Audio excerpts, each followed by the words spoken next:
Today's other headlines begin in the nation's capital. President Trump's nominee to fill an open seat on the Federal Reserve Board of Governors said he would not resign his position at the White House if confirmed to the role. Stephen Miron told a Senate hearing today that he would instead take an unpaid leave of absence from his post as chair of the White House Council of Economic Advisers. He also pledged to uphold the independence of the Fed.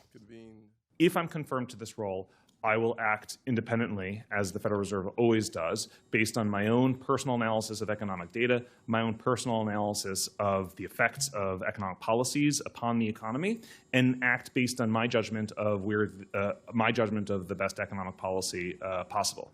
His refusal to step away from his White House job raised sharp criticism among Democrats, who were already concerned about his ability to stay free of the president's influence.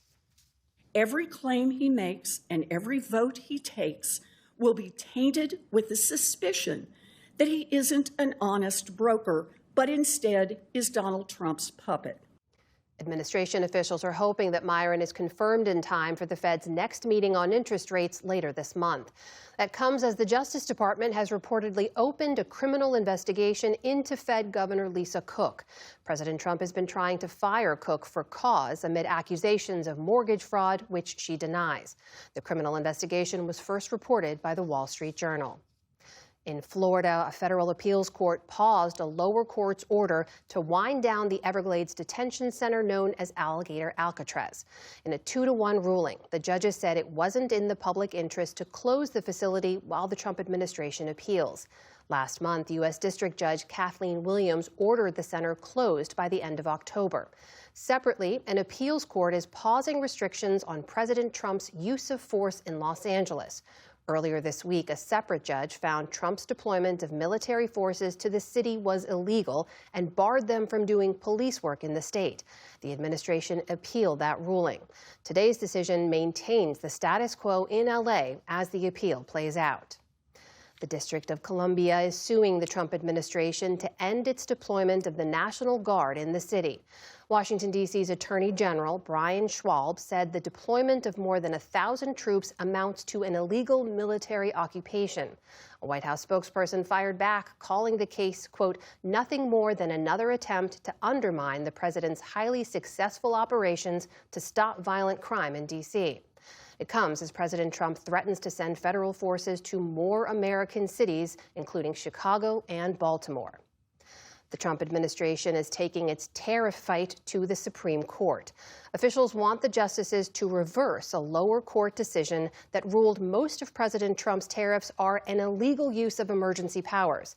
That ruling left the tariffs in place for now.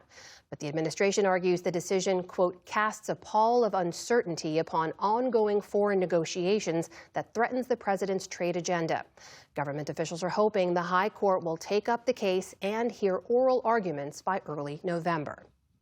The president of Northwestern University, Michael Schill, is stepping down amid ongoing tensions between the Trump administration and the nation's elite schools. In April, officials slashed nearly $800 million in research funding for the Illinois-based school, citing claims of anti-Semitism. A year earlier, Schill was criticized by House Republicans over Northwestern's response to pro-Palestine demonstrations on campus. In a statement, he acknowledged those challenges, writing, it's critical, quote, to protect the university's research mission and excellence while preserving academic freedom, integrity, and independence.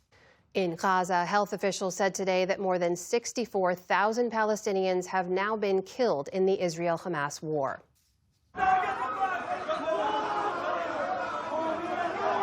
The latest strikes killed at least 28 people, mostly women and children, as Israel intensifies its operation in Gaza City. Israel's military says it already controls 40% of the area. This follows a statement from Hamas saying it would free all 48 hostages it still holds, both dead and alive, but only if Israeli forces withdraw from Gaza and in exchange for Palestinian prisoners, among other terms. Israeli Prime Minister Benjamin Netanyahu's office dismissed the offer as a spin, saying the war would continue until Israel's own conditions are met. Turning now to Afghanistan, the Taliban government says that the death toll from this week's earthquake has spiked to more than 2,200 people. Hundreds more bodies have been recovered since a 6.0 magnitude quake shook a remote eastern part of the country late on Sunday. The quake leveled villages in the mountainous Kunar province, where many people lived in simple homes of mud and wood. The treacherous terrain has hindered relief efforts, requiring the deployment of helicopters and airdrops to reach survivors. French President Emmanuel Macron says 26 Western nations have pledged to send troops to Ukraine the moment the fighting ends with Russia. France hosted Ukrainian President Volodymyr Zelensky today for meetings with European leaders and U.S. Special Envoy Steve Witkoff. President Trump dialed in for a virtual meeting of what's known as the Coalition of the Willing. It's a group of more than 30 of Ukraine's allies. Afterwards, Macron said that a post-war presence by land, air, or sea would serve as a lasting security guarantee for Ukraine. This force does not have the will or the objective of waging some war against Russia, but it is a force that must guarantee peace and provide a very clear strategic signaling. It will be deployed within the framework of a ceasefire, but it aims to prevent any new major aggression. It's unclear if and how the U.S. will participate.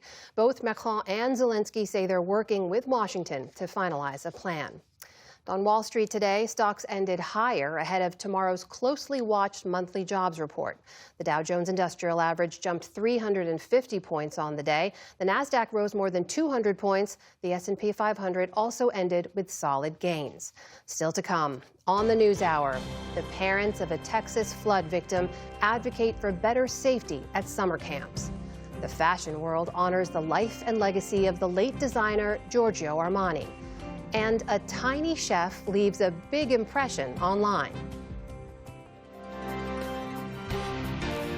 This is the PBS NewsHour from the David M. Rubenstein studio at WETA in Washington and in the West from the Walter Cronkite School of Journalism at Arizona State University.